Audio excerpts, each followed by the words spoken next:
My family betrayed me for my stepbrother after he got my girlfriend pregnant. 2 years later, the truth I uncovered destroyed their perfect lie. I'm Eric, 28 years old, male, and about 2 years ago, my life did a complete 180.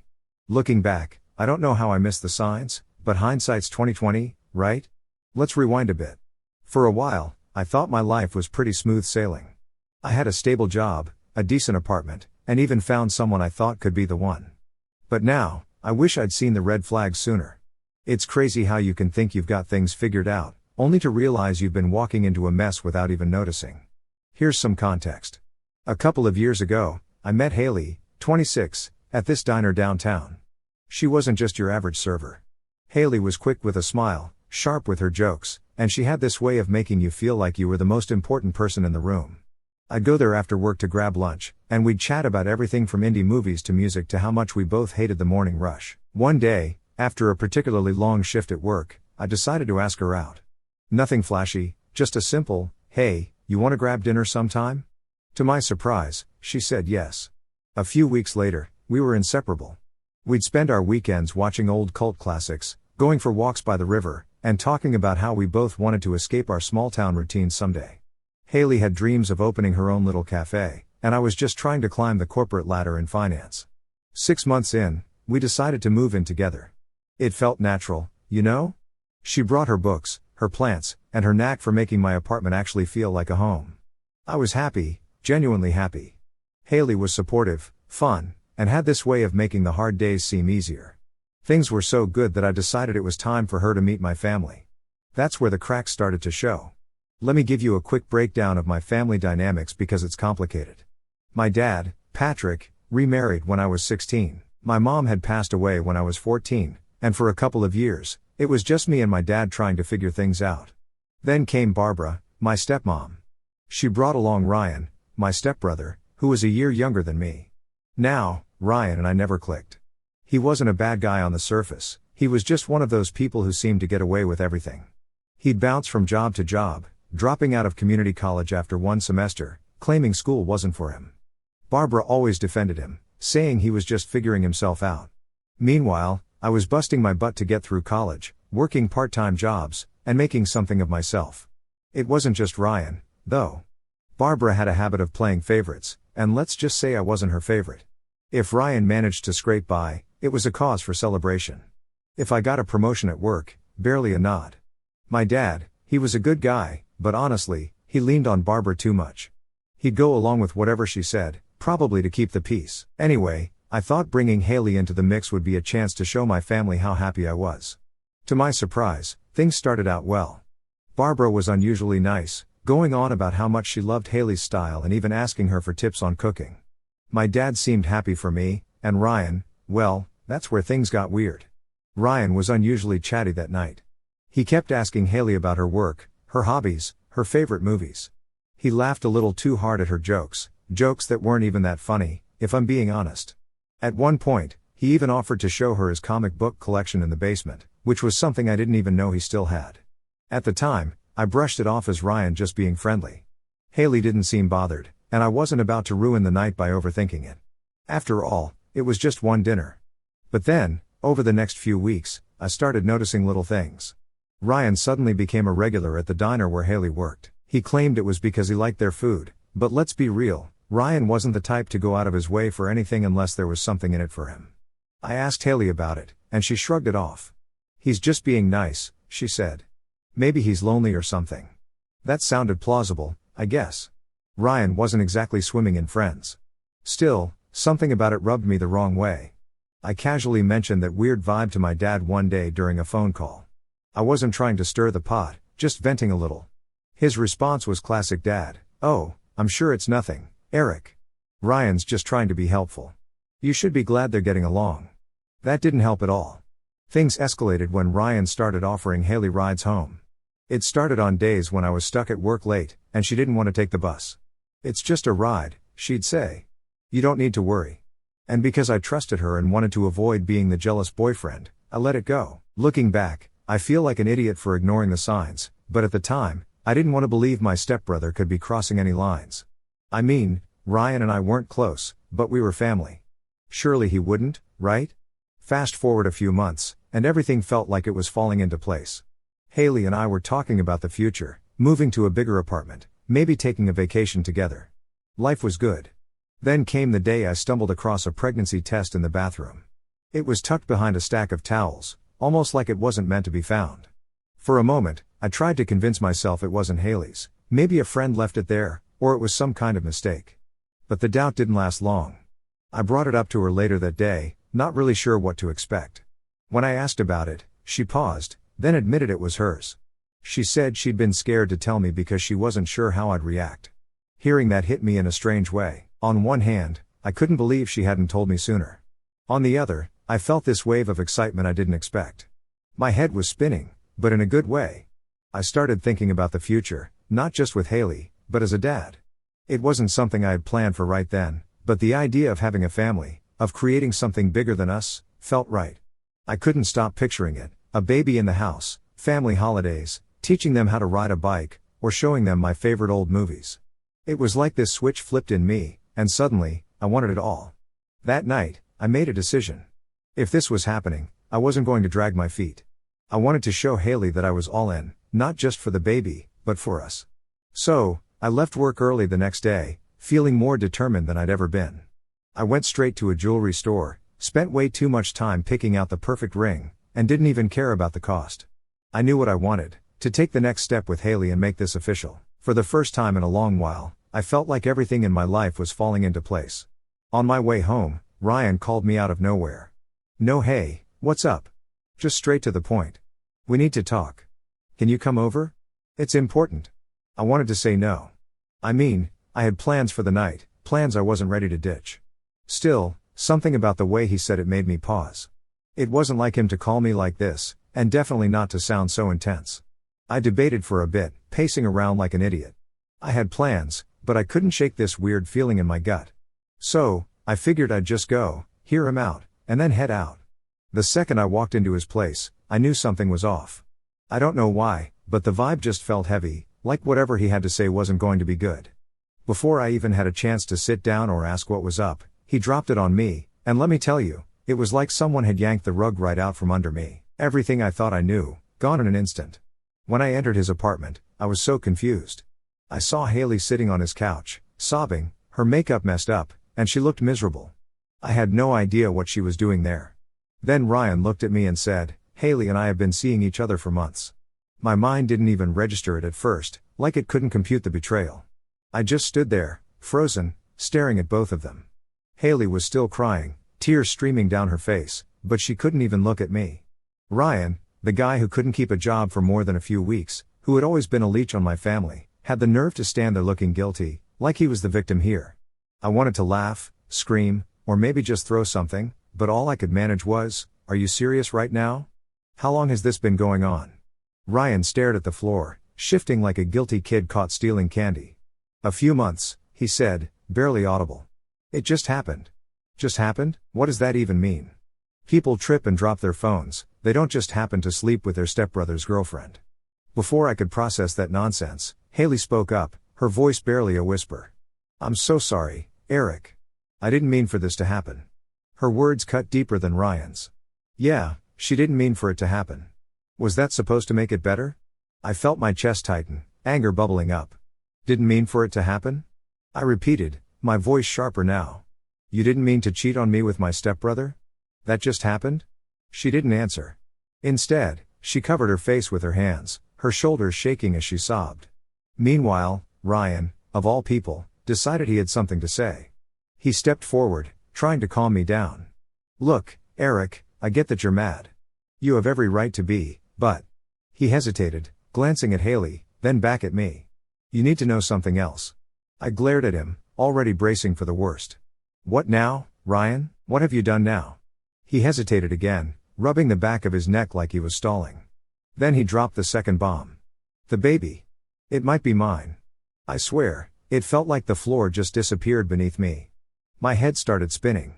The baby, the one I'd been so excited about, the one I thought was the start of a family with Haley, it might not even be mine. I'd been picturing this future with her, planning to propose that night, and now I was standing in Ryan's crappy apartment, hearing this nightmare unfold. I turned to Haley, desperately hoping she'd deny it. "Is this true? I asked, my voice quieter now, almost begging for her to say it wasn't. She nodded, tears streaming down her face. I don't know, she said, her words barely audible through her sobs. I was going to tell you, but I was scared. Scared. Of course, she was scared. So scared that she let me believe everything was fine while sneaking around with Ryan. So scared that she let me think I was going to be a father when she didn't even know for sure whose baby it was. My fists clenched at my sides as I tried to stop the wave of emotions threatening to pull me under. Anger, betrayal, sadness, everything all at once. You know what? I said finally. You two deserve each other. I'm done. I didn't wait for a response. I turned and walked out, slamming the door behind me. My mind was racing, but as the anger simmered down, I knew I needed to tell my parents. At the very least, they needed to know the truth about Ryan and what he had done. So, I went straight to their house, hoping for some kind of support or, honestly, just someone to listen. When I told them everything, Haley's betrayal, Ryan's involvement, and the baby situation, I expected anger or maybe even disappointment in Ryan. But instead, Barbara was quick to jump to his defense. Eric, these things happen. People make mistakes, she said, her tone so dismissive it made my blood boil. Maybe you weren't giving Haley what she needed. You can't blame Ryan for that. I couldn't believe what I was hearing. Are you seriously blaming me for this? Ryan went behind my back with my girlfriend, and you're making excuses for him? Barbara shook her head, like I was overreacting. They're happy now, Eric. Don't you think it's better this way? It's not like you and Haley were married. My dad, who had been silent the entire time, finally spoke up. I thought maybe he'd be the voice of reason, but no. He just nodded and said, it's probably for the best, son. You don't want to be in a relationship with someone who doesn't love you. Let them figure it out. The betrayal cut deeper than I thought it could. My own family, the people who were supposed to have my back, had chosen my stepbrother, again. They didn't care about what he had done, how he had disrespected me, or how much this entire situation had wrecked me. To them, keeping the peace was more important than standing up for what was right. I left their house without another word. By the time I got home, the anger started turning into clarity. There was nothing left for me here. That night, I packed a bag and left.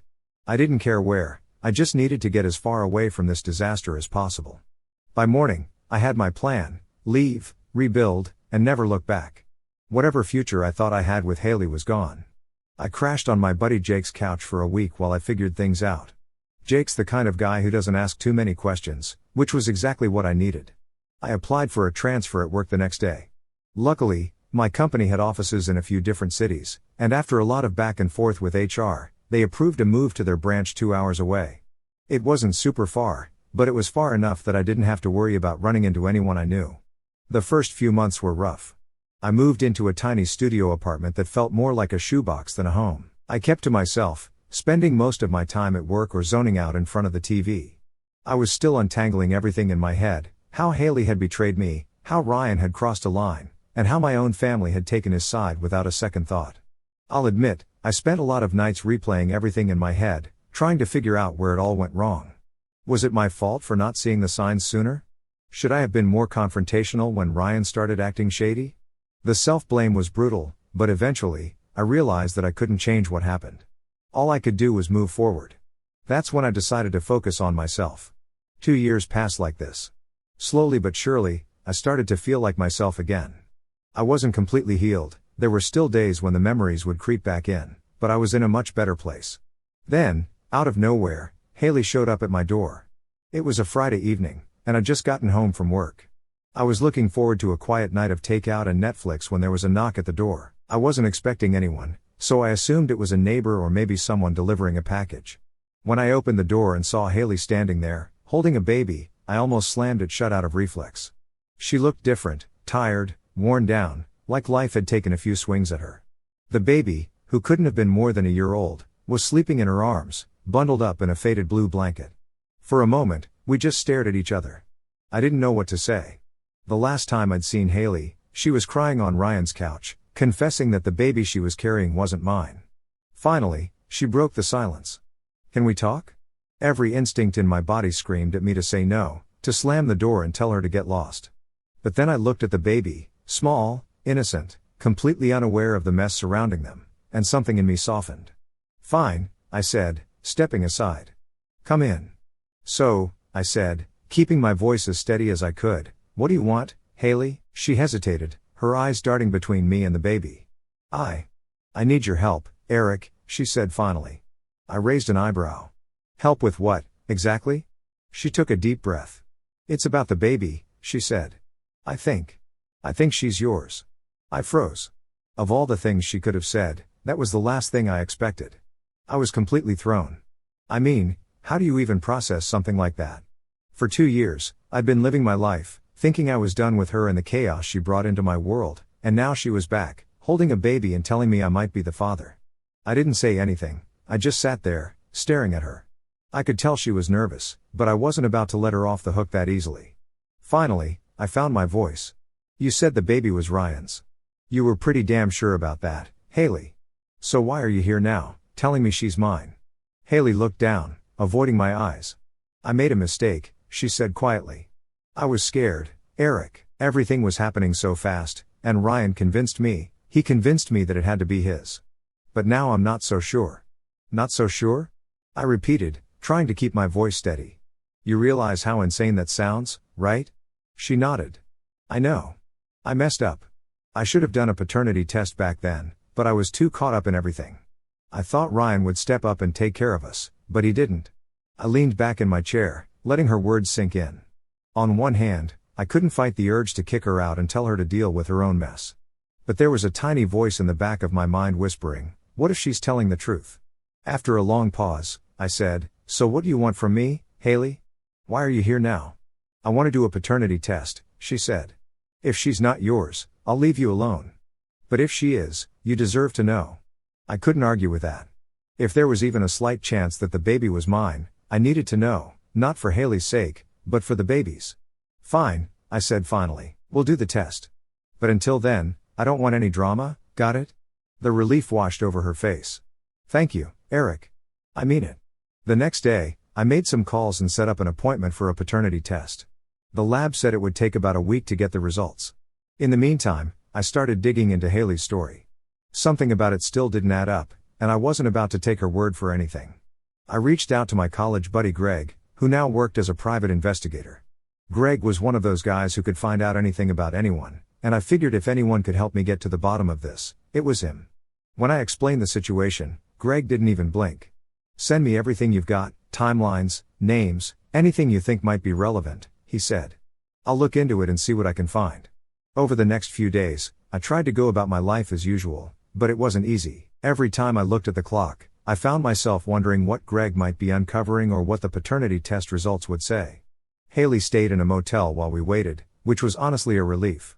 I didn't need her hovering around, adding to my stress. A few days later, Greg called with an update. "Eric," he said, his tone serious, "you're not going to believe this." He went on to tell me that during the time Haley and I were together, she'd been seeing someone else, a guy named Josh, who worked as a line cook at the same diner. Greg had found old social media posts and messages between them that dated back to when Haley and I were still a couple. "Wait," I said, cutting him off, "you're telling me she was seeing this guy and Ryan at the same time?" "Looks like it," Greg replied. "And here's the thing, based on the timeline, it's possible Josh is the baby's father, not you or Ryan." My head was spinning. Haley had managed to drag 3 different guys into this mess, and now she was knocking on my door, expecting me to clean it up. Greg didn't stop there. He'd also dug into Haley's past and found a pattern. Before she moved to our town, she'd lived in another city where she'd pulled a similar stunt, juggling multiple relationships and leaving a trail of burned bridges behind her. "Eric, this woman's a pro," Greg said. "She knows how to play people, and she's been doing it for years." When I hung up the phone, I lost it. I was so angry, not just at Haley, but at myself for ever getting involved with her in the first place. A few days later, the paternity test results came in. As I opened the envelope, my heart was pounding. I didn't know what I was hoping for, to be the father or not. Either way, my life was about to change. The results were clear, I wasn't the father.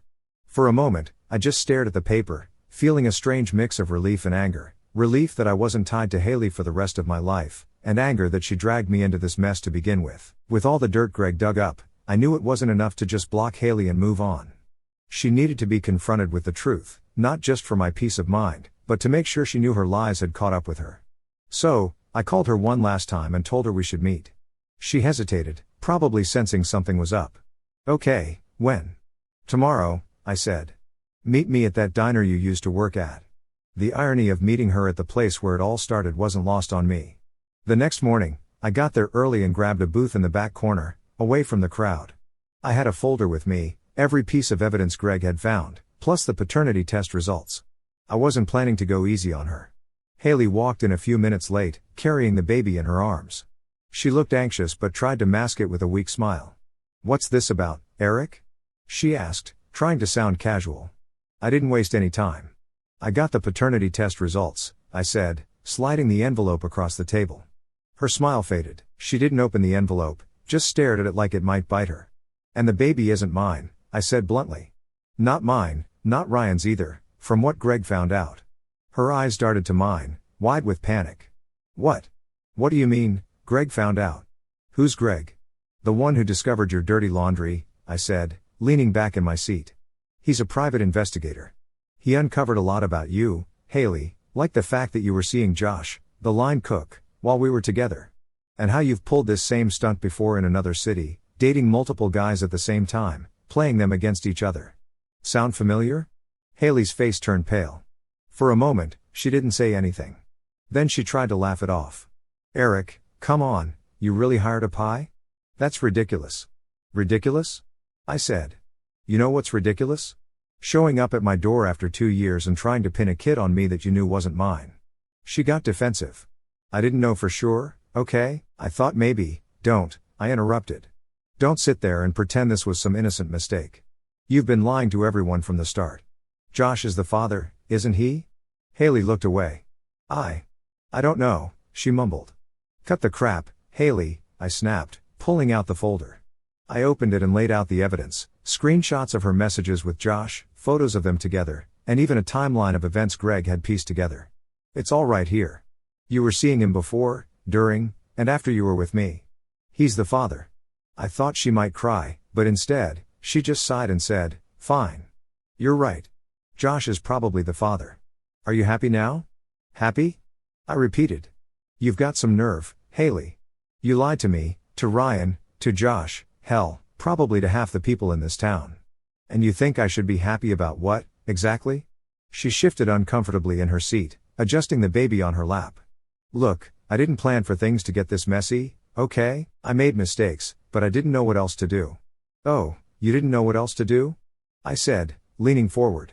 "How about not lying to everyone around you? How about taking responsibility for your actions instead of dragging people into your mess?"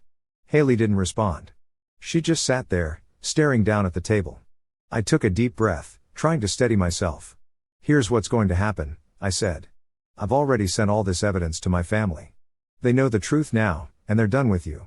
As for Josh, he deserves to know he has a kid. I'll make sure he gets this information." That seemed to snap her out of it.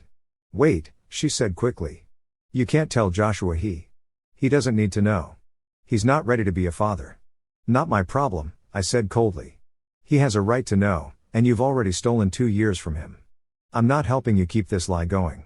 Haley looked like she was about to protest, but then she stopped herself. Maybe she realized she didn't have a leg to stand on anymore. "What do you want from me, Eric?" she asked quietly. "Nothing," I said. "I don't want anything from you, Haley. I just want you to leave me alone. Don't call me, don't show up at my door, don't try to drag me back into your life. We're done. Now, you can leave." I told her. It sounded like a demand. As she got up to leave, she looked at me one last time.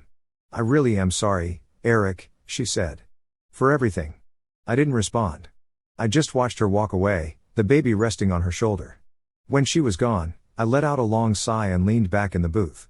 It was over, finally, truly over. I'd confronted Haley, laid out the truth, and cut her out of my life for good. That night, I went home and thought about everything that had happened over the past couple of years. It wasn't just about Haley and the lies. This was also about my family. The way my dad and Barbara had treated me still stung.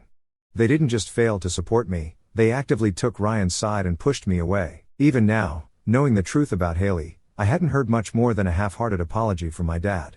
I wasn't ready to let them back in. Honestly, I didn't know if I ever would be. In the days following my confrontation with Haley, I made sure the evidence Greg had gathered got into the right hands. I contacted Josh, the baby's biological father. I wasn't trying to stir up drama, but he had a right to know the truth. When I called him, he sounded shocked. Wait, what? Haley has a kid, and you're saying she's mine? Yep, I said, almost laughing but keeping it short. I've got the DNA test results, and there's no doubt. She's been lying to everyone, including you. Josh took a long pause before saying, thanks for telling me. I had no idea. I'll figure this out. I didn't know what he planned to do, but that wasn't my business anymore. I'd done my part. With Haley and her mess finally out of my life, I focused on getting back to normal, or at least figuring out what normal meant for me. One of the first things I did was reconnect with my friends. Over the past couple of years, I'd pulled away from a lot of people, mostly because I didn't want to explain the disaster my life had turned into. But now, I realized how much I missed having those connections. Jake, the friend who let me crash on his couch when everything first went down, was the first person I called. We grabbed burgers at our favorite spot, and it felt like old times. We laughed, talked about work, and even planned a weekend trip to the mountains. It reminded me that not everything in my life had to be heavy and complicated. I also decided to double down on my career. I started running on weekends and joined a local running group, which not only helped me stay in shape but also introduced me to new people. One of the group members, Sarah, stood out almost immediately. She was smart, funny, and had this no-nonsense attitude that I really appreciated. We started chatting during runs, and before I knew it, we were grabbing coffee after practice. It wasn't anything serious at first, just two people getting to know each other, but it felt good to have that spark again. As things with Sarah slowly progressed, I couldn't help but reflect on my relationship with Haley. At first, I was worried I'd carry that baggage into anything new, but Sarah wasn't Haley. She was honest and straightforward, and she didn't play games. It was refreshing. About 6 months after cutting ties with Haley, I got a surprise call from my dad. Hey, Eric, he said, sounding hesitant. I just wanted to check in and see how you're doing. I'm fine, I said. There was a long pause before he said, I know things haven't been great between us, and I wanted to apologize. I didn't handle things the way I should have back then. It wasn't exactly the heartfelt apology I'd hoped for, but it was something. I told him I appreciated the call but didn't say much else. I wasn't ready to forgive him yet. Barbara and Ryan didn't reach out at all, which was fine by me. From what I'd heard through the grapevine, Ryan was still bouncing between jobs, and Barbara was still coddling him. Some things never change. As for Haley, she stayed true to her word and didn't contact me again. Occasionally, I'd hear bits and pieces about her through mutual acquaintances. Apparently, Josh had stepped up and was trying to be a part of his child's life, but their relationship was rocky at best. It wasn't my problem anymore, though. With each passing day, I felt more and more like myself. The anger and bitterness I'd carried for so long started to fade, replaced by a sense of calm I hadn't felt in years. I was learning to trust myself again, to make decisions without second-guessing everything. By the time Sarah and I started officially dating, I realized I'd finally moved on. Haley's lies, my family's betrayal, Ryan's nonsense, it was all in the past. It didn't define me anymore. It's funny how life works out sometimes. What felt like the end of the world turned out to be the start of something better. Sarah wasn't just a fresh start, she was proof that I could let someone in again. She showed me what a real partner looks like, someone who builds you up instead of tearing you down.